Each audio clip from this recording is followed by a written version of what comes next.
তপ্ত সূর্যের তাণ্ডবে হাঁসফাঁস করছে ভারত, রেহাই পাচ্ছে না চিড়িয়াখানার প্রাণীরাও। গরমের সঙ্গে লড়াইয়ে খাঁচার ভেতরেই তৈরি হচ্ছে কৃত্রিম শীতল দুনিয়া। মৈত্রী ব্যাগ চিড়িয়াখানায় বাঘের খাঁচায় বসানো হয়েছে খড়ের প্যানেল ও কুলার, পাশাপাশি কৃত্রিম জলপ্রপাত ও স্প্রিংকলারের মাধ্যমে নিশ্চিত করা হচ্ছে ঠান্ডা পরিবেশ। প্রাণীকে স্বস্তি দিতে কর্তৃপক্ষ বিশেষ ব্যবস্থা নিয়েছে। খাঁচার ভেতরে তাপমাত্রা কমাতে ব্যবহার করা হচ্ছে সবুজ শেডনেট, যা প্রায় 80% সূর্যের আলো আটকাতে সক্ষম। হরিণসহ অন্যান্য পশু পাখির জন্য মোটর চালিত পানি ছিটানোর ব্যবস্থা রাখা হয়েছে, যাতে পরিবেশ ঠান্ডা থাকে। এতে পশু পাখির জন্য বসবাসযোগ্য পরিবেশ কিছুটা হলেও নিয়ন্ত্রণে রাখা হচ্ছে।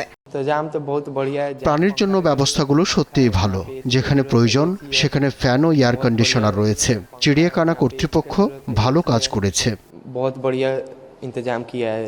ভারতের আবহাওয়া অধিদপ্তর সতর্ক করে জানিয়েছেন, উত্তরপ্রদেশ, রাজস্থান ও পাঞ্জাব সহ উত্তরাঞ্চলের বিভিন্ন রাজ্যে তাপপ্রবাহ অব্যাহত থাকতে পারে। একই সঙ্গে দক্ষিণাঞ্চলে আর্দ্র আবহাওয়া পরিস্থিতিকে আরও জটিল করে তুলতে পারে।